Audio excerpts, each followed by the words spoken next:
میں نے تو محرم کے مہینے میں جادو ٹوٹتا دیکھا ہے. آپ کے دشمنوں کی حالت ابتر ہوگی. وہ دشمن جادو ہے، جنات ہے، حسد ہے، لا علاج بیماریاں ہیں، وہ انتقام ہے، وہ نظر بد ہے، وہ جنات کا جادو ہے، وہ انسانوں کا جادو ہے، وہ جنات کا حسد ہے، وہ انسانوں کا حسد ہے، وہ گھریلو الجھنیں مشکلات کی شکل میں ہے.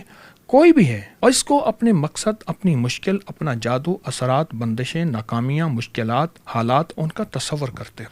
اور یہ عمل بہت طاقتور ہے. چند دن، چند ہفتے، چند مہینے یہ عمل کریں. جادو، جنات، اثرات، بندشیں اور ناکامیوں، یہ بہت طاقتور عمل ہے. آپ کی جتنی بھی دشمن ہیں وہ سارے کے سارے انشاءاللہ ناکام ہوں گے. جو بندہ یہ پڑھے گا، فرمایا اس کے مسائل اور مشکلات ایسے جائیں گے جیسے ہوائیں چلتی ہیں اور بادل چلے جاتے ہیں اور مطلع صاف ہو جاتا ہے اور آسمان واضح نظر آتا ہے. یہی ملے گا. محرم کے مہینے میں اکثر یہ سننے میں آتا ہے، لوگ یہ کہتے ہیں کہ جادو کے اثرات بہت زیادہ ہوتے ہیں، جو یہ عامل جادو وغیرہ کرتے ہیں لوگوں پہ. تو اس میں کیا حقیقت ہے؟ دیکھیے، جادو تو ہر وقت ہوتا ہے، ہر لمحے ہوتا ہے. میں نے تو محرم کے مہینے میں جادو ٹوٹتا دیکھا ہے. محرم کے مہینے میں جادو ٹوٹ جاتا ہے؟ ایک وجہ بتاؤں آپ کو. محرم کا جو مہینہ ہے، آدم علیہ السلام سے لے کر اب تک محرم کا مہینہ مقدس ہے. ہماری جو ہے واقعہ کربلا نے محرم کے مہینے کو واضح کیا ہے. ان کی شہادتوں نے، ان کے مقدس خون نے ہمیں ایک احساس، فلسفہ دیا ہے. اگر دیکھا جائے پچھلی تاریخ میں، آدم علیہ السلام کو توبہ اسی عاشورہ کے دن ملی. نوح علیہ السلام کی قوم کو جو نجات ملی عاشورہ کے دن ملی. یونس علیہ السلام جو مچھلی سے نجات ملی عاشورہ کے دن ملی. یہ دن مقدس ہے. محرم کے مہینے میں جادو ٹوٹ جاتا ہے تو ہمیں کوئی وظیفہ بتائیں جن لوگوں پر جادو ہوا ہے، یا جن لوگوں کو، جو لوگ تکلیف سے گزر رہے ہیں، ان کی تکلیف تو دور ہو. اول آخر 3 بار درود پاک پڑھیں اور 11 بار سورۃ کوثر پڑھیں.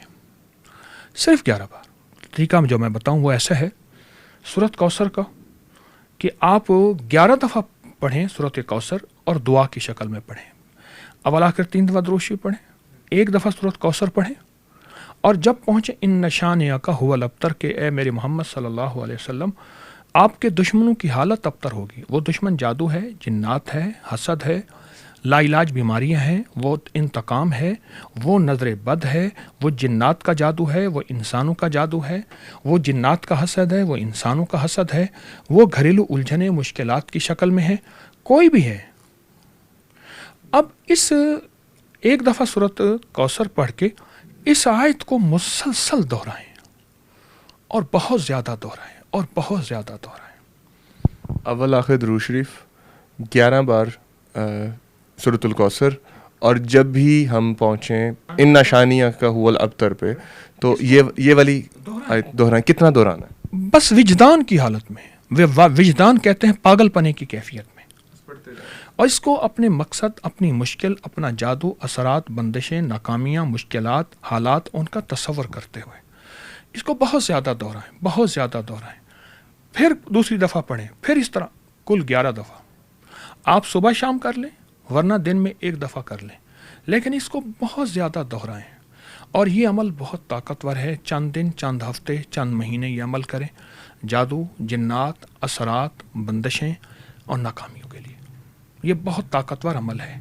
کیونکہ اصل میں سورۃ کوثر کا جو نزول ہے نا ذیشان صاحب، وہ مشرکین کے حسد پہ ہوا تھا، مشرکین کے تانوں پہ ہوا تھا، اور مشرکین کی سازشوں پہ ہوا تھا کہ انا اعطیناک الکوثر، اے میرے حبیب ہم نے آپ کو حوض کوثر کا مالک بنایا، ہم نے آپ کو عظمتوں کا مالک بنایا، ہم نے آپ کو وجاہت، کامیابیاں اور شان و شوکت کا مالک بنایا. اور آخری آیت جو ہے کہ یہ ان نشانیہ کا، آپ کے جتنے بھی دشمن ہیں، حاسد ہیں، دیکھے اندیکھے، دیکھیں جادو اندیکھا دشمنی ہے، نظر بد اندیکھی دشمنی ہے. آپ کی جتنی بھی دشمن ہیں وہ سارے کے سارے انشاءاللہ ناکام ہوں گے. ان کی حالت ابتر ہوگی، ابتر سے ابتر ہوگی. حضرت امام حسین کا جو وظیفہ ہے جو آپ نے بتایا، وہ اس کا بتائیے. فرمایا کہ جب امام حسین مدینہ سے چلے تھے تو مدینہ سے چلتے ہوئے آپ مسجد نبوی تشریف لے گئے تھے. اور مسجد نبوی جب آپ تشریف لے گئے تو یہی وظیفہ سعید بن المسیب ایک بہت بڑے تابعی ہیں، ان کا بھی ہے. اور یہی کا یہی وظیفہ جو ہے وہ امام حسین کا اور کئی محدثین فقہا صحابہ اہل البیت سے یہ ثابت ہے. فرمایا 2 رکعت نماز نفل پڑھی اور 2 رکعت نماز نفل پڑھ کے اللہ سے گڑ گڑا کے پھر آپ نے پڑھا اللہم انک ملیک مقتدر ما تشاء من امر یکون، اللہم انک ملیک مقتدر ما تشاء من امر یکون، اللہم انک ملیک مقتدر ما تشاء من امر یکون. اور اس کو پھر پڑھا اور بہت زیادہ پڑھا اور فرمائے جتنے بھی مدینہ کے لوگ تھے سب سے ملے اور کچھ لوگ نے اپنی پریشانیوں مشکلات اور مسائل کا جب تذکرہ کیا فرمایا میں ابھی مسجد میں یہ پڑھ کے آ رہا ہوں. اور جو بندہ یہ پڑھے گا فرمایا اس کے مسائل اور مشکلات ایسے جائیں گے جیسے ہوائیں چلتی ہیں اور بادل چلے جاتے ہیں اور مطلع صاف ہو جاتا ہے اور آسمان واضح نظر آتا ہے. یہی ملے گا. وظائف میں اور تسبیح میں کیا فرق ہے؟ تسبیح کہتے ہیں اصل میں اس موسلا دار بارش کو جس کا دانہ نہ ٹوٹے، جس کا قطرہ نہ ٹوٹے، مسلسل بارش ہو رہی ہے. تسبیح اس عمل کو کہتے ہیں جو مسلسل چلتا رہے. وظیفہ عربی زبان میں مشقت، محنت، توجہ، سیکریفائس اور کوشش کو کہتے ہیں. جس عمل پہ مسلسل توجہ چلتی رہے اس کو وظیفہ کہتے ہیں. اور اگر ہم دونوں کو ملائیں تو اس میں کوئی زیادہ فرق نہیں ہے. تسبیح اور وظیفہ ایک ہی چیز ہے لیکن معنوں کے فرق میں نے آپ کو بتا دیا. یعنی کہ اگر کوئی بندہ پڑھتا ہے یا تواب ہو یا کریموں کا وظیفہ کرتا ہے تو وہ تسبیح بھی کرتا ہے تو وہ وظیفہ ویسے ہی چلے گا. تسبیح کہتے ہیں. اچھا تسبیح اصل میں ہمارے ہاں اس کو کہا جاتا ہے. یہ تھوڑا سا کنفیوژن تھا. یہ تسبیح ہے. اچھا تسبیح اس لفظ کو بھی کہتے ہیں جس میں انسان بھولے نہ.